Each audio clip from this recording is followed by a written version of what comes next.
Hi, I'm Fernandez, and I am the VP of the Travel Vertical at SiriusXM Media. Oh, thank you so much. And I've also lived in the city of Las Vegas for, over 20 years. And so while my roots are actually with a team in the Philadelphia area, I wear my silver and black very proudly, and I love, and I was saying this outside, but I love what the Las Vegas Raiders have done for our community. And that's why I'm just thrilled to moderate this panel today of just how to just win with the Raiders. And we have an incredible group of panelists today. Sorry, I'm like, do you want to hold this for me? Thank you. We have an incredible group of panelists today from the Las Vegas Raiders. We have Rebecca Finlay, who's the Vice President of Brand Creative. We have Dave Griffin, who's the Director of Marketing Technology. And then we have Nell, Warkoski, the Director of Marketing and Communications. And then Cami, Bennett, the Director of Creative Services. And what I love so much about the Las Vegas Raiders is that winning goes beyond the field for them. It's about building a brand that connects deeply with the fans across generations, geographies, and its culture.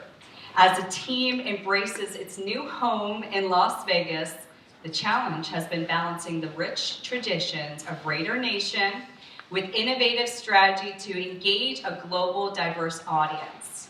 This panel today will explore what it takes to win with the Raiders, from honoring a storied legacy and leveraging iconic branding to crafting tailored messaging and creating unforgettable fan experiences. Let's get things started. Just win, baby. Okay, Rebecca, I'm going to start with you. Can you discuss how the Las Vegas Raiders brand has evolved from its origins in Oakland and LA, and how it connects with a new diverse fan base in Las Vegas, all while maintaining the rich history and tradition of the Raiders? And what's been the most challenging piece that has turned into an opportunity? Well, let's play the video. Oh, yeah. Here.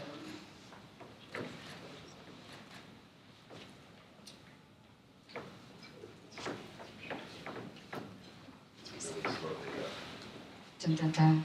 Now, if you're from Oakland, if you're from Los Angeles, or if you're from Las Vegas, Nevada, looking like I'm going to a Raider game. No, I'm not the only one doing it like this since we was hella young. There's no better day than a day like today, when all we have in common becomes the Raider way. The pride from our culture and the poise is in our DNA. From Oakland to LA, now Las Vegas is on display. Our passion ain't no mystery. We've been representing since 1960. Las Vegas, let me hear you holler. Oakland, California, all the way through Nevada. So good. Yeah. It's a blackout, knock the lights out. I'm in the stands, pull the mic out. We're not just one city, we're one nation. It's a silver and black thing. You know what's up. When you see the shield, it's time to pull up. That was so good. It's so good, so inspiring. Round of applause for that. I thought that would be a good way to start this. Do I need the microphone? Can you hear me without it? Can you hear me? Okay. So, we definitely had some unique and different challenges when we relocated the team from Oakland to Las Vegas. The biggest one, and this is so interesting to me, the first thing that people wanted to know when we said we were going to move is, are you guys going to change the logo? Are you going to rebrand? And it was one of those things where we kind of, we laughed about it, and we're just like, no. No, we're not going to rebrand. We're the Raiders. Yes. We have this iconic logo. It's a logo that's known around the world. It's instantly recognizable, and it has this rich history and tradition, and it's something that we embrace, and it is the Raiders, right? The logo. Change perfection. What's that? Why change perfection? Why change perfection? It's up on the screen right now, and it's one of those things where the backstory on our logo is it was actually Al Davis, who decided to embrace the shield and add it to the logo. The original logo from 1960 is the one on my shirt. It had Oakland Raiders in type above it. It had established 1960 below it. All separate pieces of a logo. Al Davis wanted to do something unique and different. He didn't want to be like every other team. Every other team was doing logos with just word and logo types like this. He's like, I want everything to be self-contained. I want that type of logo. And he actually started that. And that's why Raiders and the pirate head and the shield are all together today. That was Al Davis. And Mark Davis is also very, very involved in how our brand is presented at every level. And he has a lot to do with our brand. And that's a big thing for us. Do you want me to progress? Yep, next slide. So this season is our 65th anniversary season. We worked very closely with Mark Davis on this logo as well. And everything that we do with Mark Davis, he likes to have little Easter eggs in it about what it means. So the L and X represent the 60 years that we played in both Oakland and LA. And the V represents the 5 years that we've played here in Las Vegas. Oh. So that's in there. And then we also wanted to add the 2 crossed swords, gives a nod to our original shield that's built into it, and gives it kind of that pirate feel that he's liking as we kind of move on and enhance our brand. So for the 65th anniversary and our brand, we decided to kind of break out and do something a little different. We'd been kind of doing the sleek stadium lines, we kind of did Death Star kind of looks. We'd been kind of going down that route when we moved here. We decided to go gritty, grungy, getting that whole kind of old school Las Vegas Raiders, vintage Las Vegas Raiders, the 80s and 90s Raiders, and leaning in on that a little bit. Now, Cami, can you explain how the Raiders use branding to create this emotional connection with the fans? I mean, again, as a Las Vegas local, I mean, we love the Raiders and we love the brand. And even though we're from all different geographies, like, we're in it. And I love how on game day and every day in Las Vegas that you are connecting with the fans. But can you explain how you've created that? Absolutely. Okay, so we like to think one of our very first things we like to do, our first touch points with our fans, is actually the season ticket box. It's one of my favorite projects. We'll go to the first one. We kind of started this out. Which one do you want me to go to? Next one. Next one? Yeah. Perfect. So this is our 2019 season ticket box. Nice. Thank you. It's really good. Yeah, we're very proud of it. It's kind of the first time we spent a lot of time and investment into the box. It was our last year in Oakland. It was our 60th season back then, and so it was like our way to give back to Oakland and say thank you for your loyalty, your fandom, you know, just our last gift for them. It was so well received. We gave them a patch, and they also had coins, so 10 coins in the box to commemorate each of the 10 home games, so our last 10 home games in Oakland. Sorry. You want me, do you want me to go progress to the next slide? Actually, not yet. Okay. So this went over so well that we knew that our 2020 box, our first box in Vegas, needed to be the best, right? It needed to be groundbreaking, it needed to be historic, basically as historic as the move to Vegas, right? Yeah, I mean, I will tell you, it was, I know I keep bringing back that I'm a Las Vegas local, but I do. I love the city and I love the Raiders, but seeing this going around social it was really cool. This upcoming one. Okay. Yeah. There you go. Yeah. So what better way to do it than to build a box that looks like the stadium, right? And not the same, but building a round stadium comes with its challenges, and building a round box also had challenges. And you can't tell from this, but it lights up and it plays the autumn wind when you open it. Yeah, so the lines that you can see here light up just like the lines on the stadium. Yep. It went viral, like we Yes. talked about. It did so well. We were very proud of it. Sports Center and ESPN. Sports Center, yeah, And it the was crazy featured thing- everywhere. Crazy thing is that this happened during the pandemic year.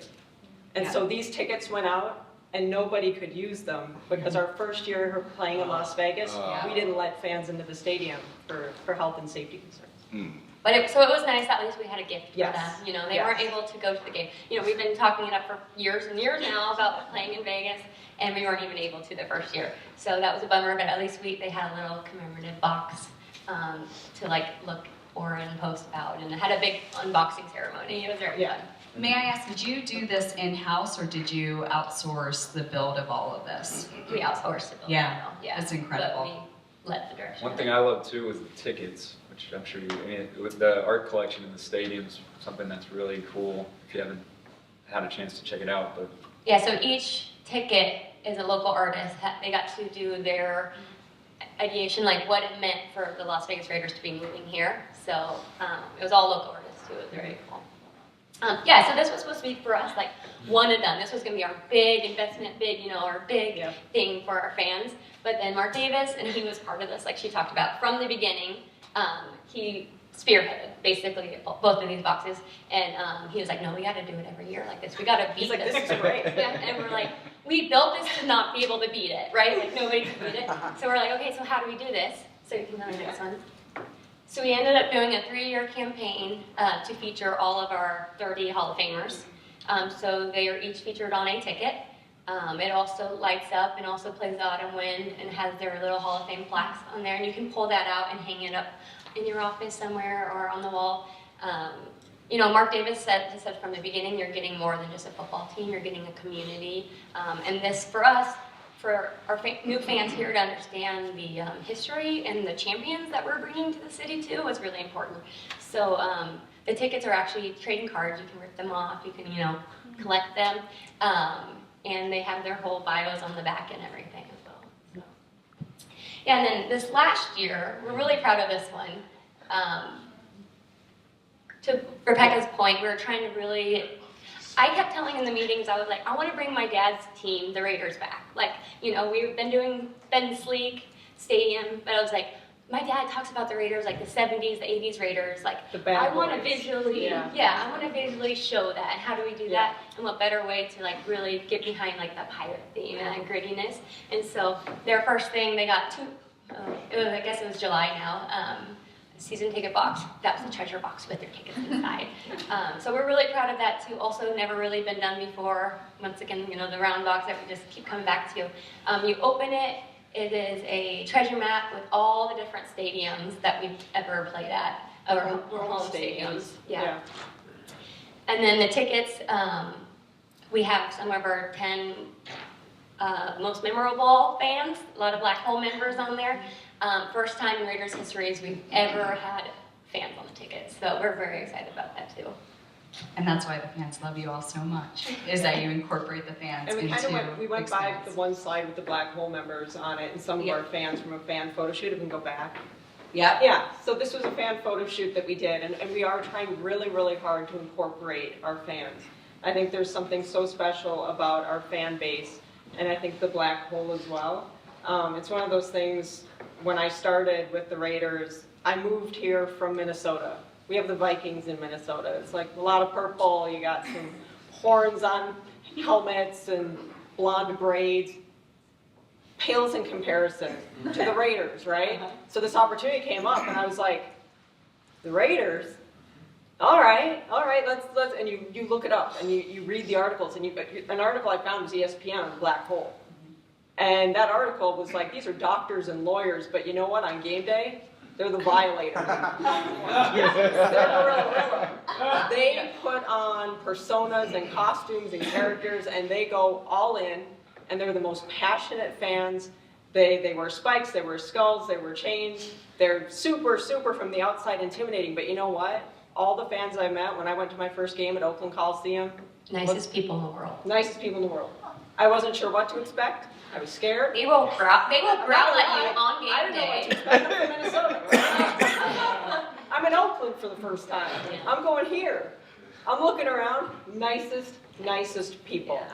They love the Raiders. They see you wearing Raiders gear, they're going to love you. And you're a part of a family. And that means a lot to us. I always felt like I was safe in Oakland as long as I was wearing Raiders gear. Yes. I know. It was funny because I was like telling my husband I was doing this panel, and he's like, are you going to bring one of the fans out? And I was like, I wish. I was like, how great would it be if the girl walked in through the door right now? That would be amazing. I know. I was like trying to do behind the scenes. I was like, this is a little tricky right now. I was trying to get my coworker to fly in from Oakland a little sooner for F1. And he was like, oh, I'm gonna miss it. He goes, I could wear all the gear. And I was like, nah, next time. Okay, now, I'm gonna pass on, Cami, I don't know if you can hand your mic over. Or actually, no, I'll hand mine over. Now, so Las Vegas, it brings in such a global, diverse audience. Obviously, we have the local Las Vegas community, but it's global. And what strategies do you use to engage those who may not initially be Raiders or even NFL fans? How does this fit into your broader marketing goals? Can you guys hear me? Yeah. Okay. So we kind of strategize, overall, everything we do kind of based on different audience segment. And, we did our research, do our homework. There are a few segments that we touched on this. First is Mexico. So we know there are over 1 million visitors, from Mexico to Las Vegas. This is the biggest, number compared to all the other countries, coming to Las Vegas. So we know, Mexico. Then Mexico is our key global market. We're ranked number 7, in fan popularity compared to all the other clubs. So we know this is something, a segment that we need to build upon internationally and domestically. So then we go into, what we're going to do internationally, since they're coming to Vegas anyway. So we have done a few activations that's really successful in reaching new audience in Mexico. So we kind of tap on the cultural event, Day of the Dead celebrations, and then we also do official photo days. I think in Mexico they love it. So we kind of help local fans, provide them the platform opportunity that can engage with the Raiders game, brand, and also talk about Blackpool. We have something in Mexico too. We have local chapter. These people, fans are so passionate, hardcore, die-hard Raiders fans. We support them, kind of foster the grassroots involvement, engagement. And then one other thing that I really love is we also incorporate fans, in our ad campaign in Mexico. We want them to see themselves represented in our storytelling. So it's empowering. It's exciting. The last thing is, everybody knows, localization, right? So we have a social channel that's, speak to, authentic language, communicate, with this group directly. But everything that we do, really trying to make it meaningful, to engage with the audience. Yes. And I always appreciate how everyone says Nevada versus Nevada, so thank you for that.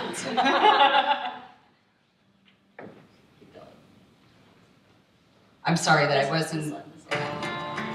Raider Nation no es solo una afición, Todos siempre estamos ahí unidos. es una forma de vida. Disfrutar de los juegos es estar en familia. Estas raíces plateadas y negras son profundas, con grandes lazos con la cultura latina que representa orgullo y aplomo. El equipo más conectado con lo que es la cultura mexicana. Se les puede oír gritar.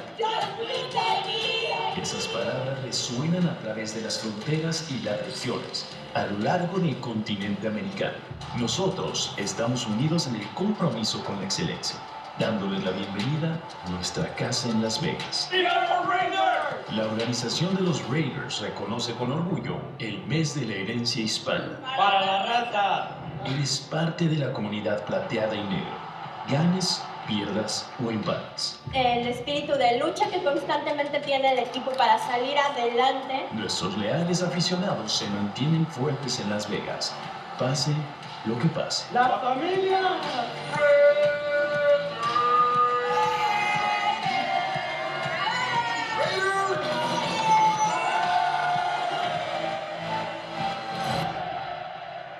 You might not want to meet, but you definitely feel the energy. Now, I just have a follow-up question. So, with Day of the Dead, what did that activation look like? So it's a part of the NFL initiative because NFL is also trying to expand international market, and Mexico is an important one for them as well. So there are 10 clubs in Mexico. So we kind of all come together, and then there's competitions, there's watch party, there's a different thing that we kind of set up our own setup for Day of the Dead because it's an event that celebrates the dead, basically.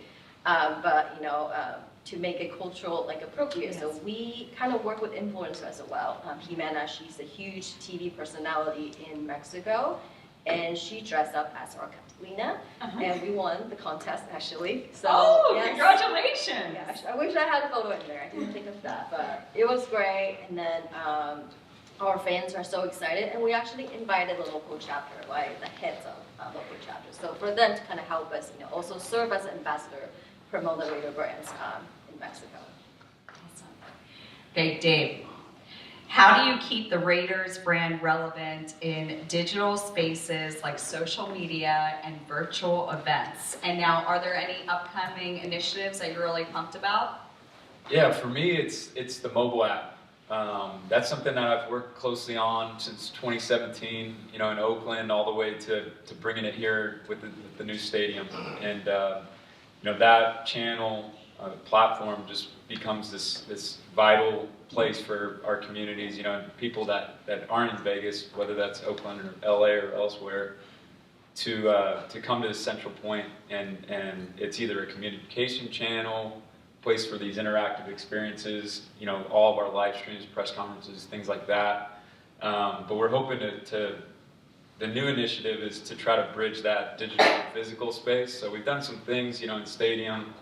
You can scan the QR codes of all the art collection, over 100 pieces, and things like that. So it opens nicely in the mobile app. We've also done mobile ordering in the club sections, and we have, I believe, one of the first Pro Sports iOS app clips, which is pretty cool. So you don't even have to download the app to order food from the club section. So the new initiative would be more of like a brand loyalty. So people that are at home, that are in, let's say, the Bay Area or in New York or places that never come here, how do we engage with them through the app? How do they get, digital collectibles that maybe transfer into a physical collectible that we can send them, to thank them for being a loyal app user over the years? Yeah, I hear so many amazing things, and I've experienced it. The app is incredible. And again, it's like, you don't go on to check scores or whatever. You can engage with other fans, and I didn't know about the art collection piece, so that's really interesting. Now I want to talk, end this panel session talking about like work-life balance, because I think that we all think about that a lot. And the NFL, they operate year-round, often requiring work on weekends, which I'm sure a lot of us do already, but I want to understand how you all manage your schedules to maintain not only productivity, but your own personal well-being. Rebecca, you want to kick things off? Talk about work-life balance. Work-life balance. Let's see. Is there any? Working in sports, I've worked in sports for 18 years. Work-life balance. It actually takes over quite a bit. It's evenings, weekends, it's everything. It's in season, it's what we focus on, it's what we do, but I think outside of the game, we all have families and things we go back to or passions that we love doing. So for me personally, like I go home, we have dogs at home, I like taking them on walks. I love HGTV and DIY, and I'm always like redoing something in my house, much to my husband's disdain sometimes when I'm like, hey, will you help me move this giant piece of furniture again, because I want it there. But no, I mean, honestly, we just kind of find things that we love. I mean, I play the piano, stuff like that. So things to like get away from the game and take your mind off of it are so important just for maintaining mental health and that sort of thing. Dave? Yeah, I think it starts with schedule release, and that kind of sets your 12-month calendar. So, that's every, May now. When that comes out, you're plotting that in, and the cadence, and you just, after 10 years, for me, you just kind of have that built in at some point of exactly what's going on, whether it's road game, home game, you have a different routine. And then now we've got Allegiant Stadium with all the concerts too, so that the best way is to blend it, and your friends and family. It's not hard to convince people to come to Vegas, but they'll come to a game, you get to see them and spend time that way and just integrate it. Is there anything you do to really recharge, or is it going to a concert, seeing Taylor Swift at Allegiant? I've got a 3-year-old and a 1-year-old, so there's that. It's busy, and that's good though. That gives me a nice. That helps you focus. It demands your focus. Also, dog walk in the morning, audiobooks, all of that stuff. Some podcasts. You gotta say, yeah, oh yeah.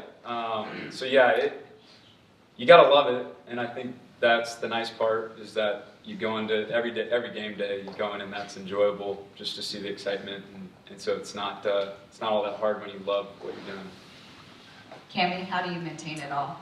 Well, I was gonna say, I don't know that I'm an expert at maintaining that, but I have recently gotten a lot better.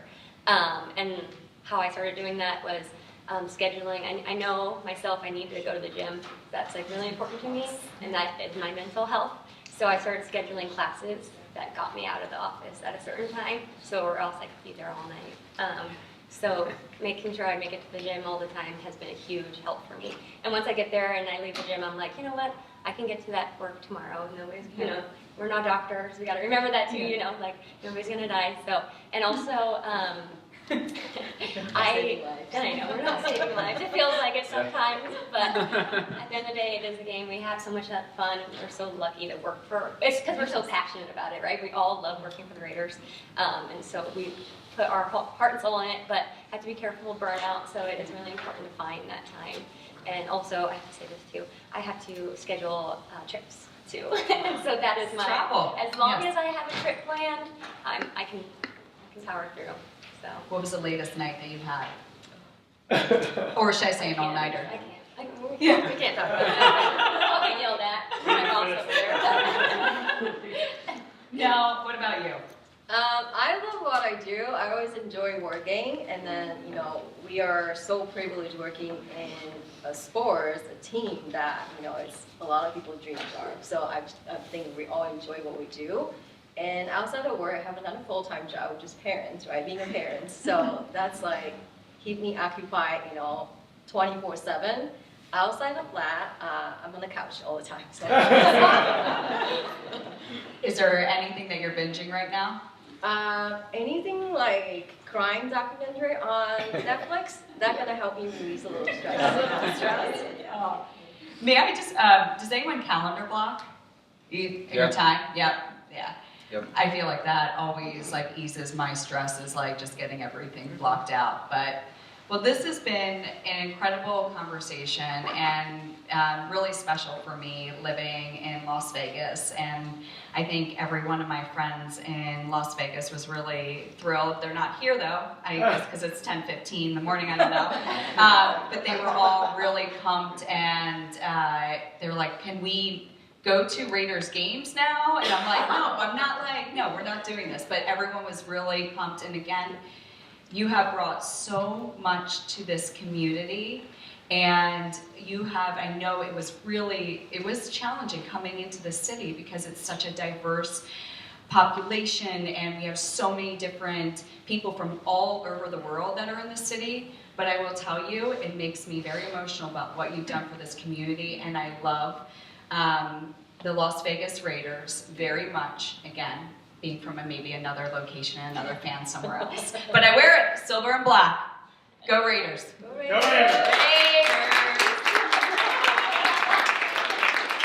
Awesome, thank you so much. Any questions?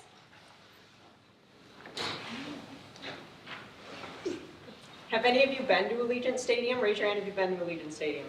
Yeah, it's remarkable. So Cami, do you want to the art program a little bit? Just say. We have some time. Yes, I actually have no clue what time it is. I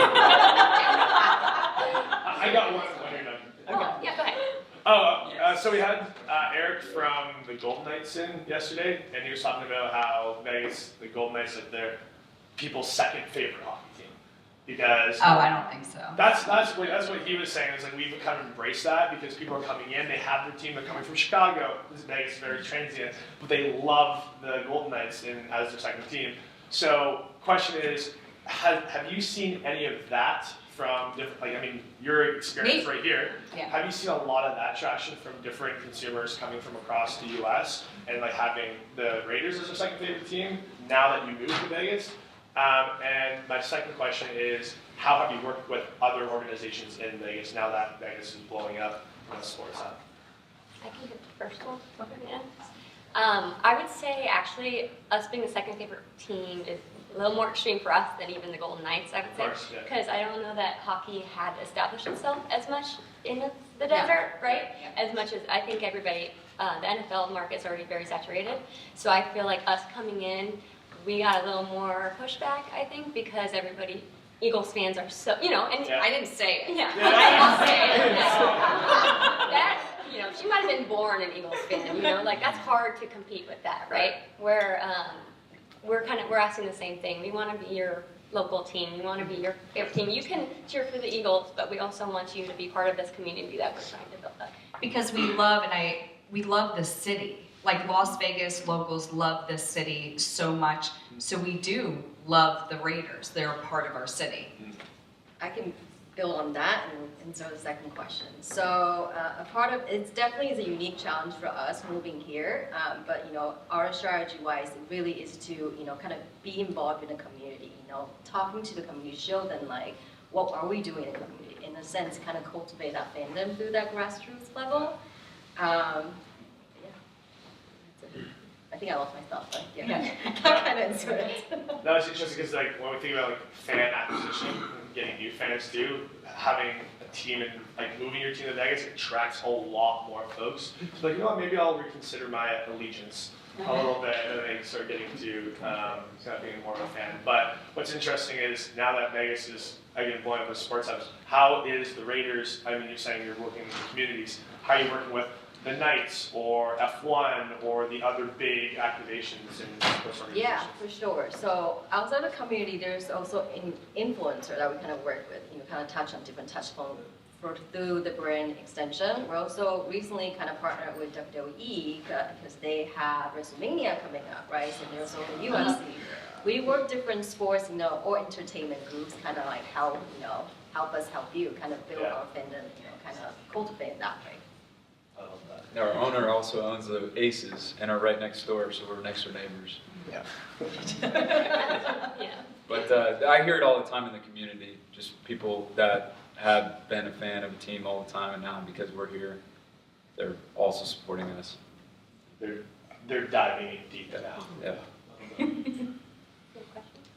You've spoken a lot about community, how you engage marketing locally, but you obviously have a regional appeal, and then there's a lot of people visit Vegas nationally. So how's your marketing strategy regionally, locally, and nationally, internationally? So we have markets that we are allowed to kind of, target and market, which are kind of like our neighboring, market, and then, be more specific on targeting. We usually kind of go through our email communication, to talk to people within our database, but also through paid media, just the teams handle that we can be more specific on targeting different group with, more specific program or product in that sense. So how does the messaging change?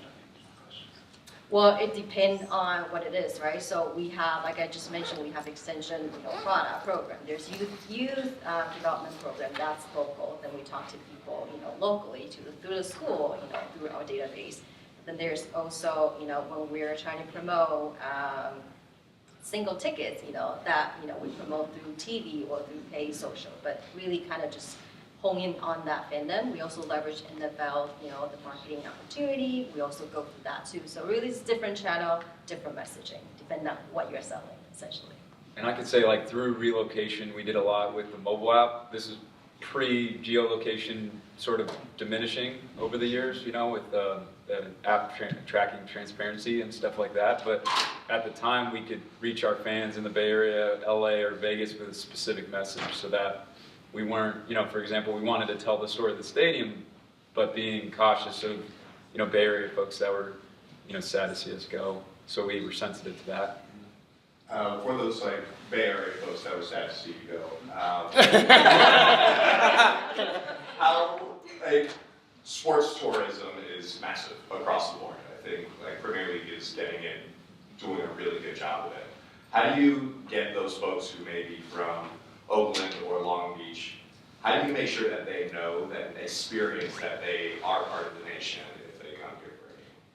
Yeah, I think we've across the board done a really great job. I think it starts with our owner. He's always talked about the DNA and the three cities, enjoying that, and obviously Al Davis would always talk about the global nature of the Raiders. But I think we were extremely sensitive to that, and through the relocation, we had the community efforts that actually both cities simultaneously, which is actually pretty rare of the teams that did relocate. And we had Marshawn Lynch and things during that time, which helped. And Derek Carr got us through a lot of that transition. I think what I'd say is, you know, we've been able to keep them through like game day entertainment. We have a lot of bonds with the Bay Area, Too Short and folks like that, or LA connections that come out and do halftime shows. Ice Cube, of course, President of Raider Nation, comes out. So that's a huge tie. Like, we haven't completely transformed. I think it was important to our game day entertainment to keep that integrity and not just, you know, play, let's say, EDM music or you know, play some of that, but and keep the roots as well. I mean, even our retail store and that side too, we keep, you know, Oakland, Los Angeles, Las Vegas. We still keep all of those brands available there too, because it means something individual to each fan, from the era that they grew up in and what they love. So we do also keep that in mind when we're bringing in product and stuff like that. Well, the commercial Rebecca just played, including fans from everywhere, essentially. They travel in, shoot the commercial with us. So we're trying to incorporate, you know, all the fans, you know. And some of the visuals, I think the locations were actually LA and Oakland. Mm-hmm. Any additional questions? Yeah. So what are the continuing effects of like AI and how you guys utilize it in your day-to-day? It's a good question. AI is changing a lot, obviously. We've stayed really close to that. On the NFL side, we usually are a little bit, you know, more conservative jumping in there, but it's in almost every tool, you know, that you're using at this point, whether it's Salesforce Marketing Cloud or a chatbot and other things. So we've stayed close on all the different things that are out there. And there's been some things that I've used in stadium that, you know, fans can submit a photo and they'll do certain little AI tweaks to it, and it's kind of fun. From a creative standpoint too, it's my best friend. Yeah. I use it daily, several times a day. It helps a lot in Photoshop, trying to add more space in images and stuff as well. So Pretty incredible tools. It's changing everything. So we just know we have to stay up on all of that. Yeah. Incredible. Well, thank you so much. Really appreciate it.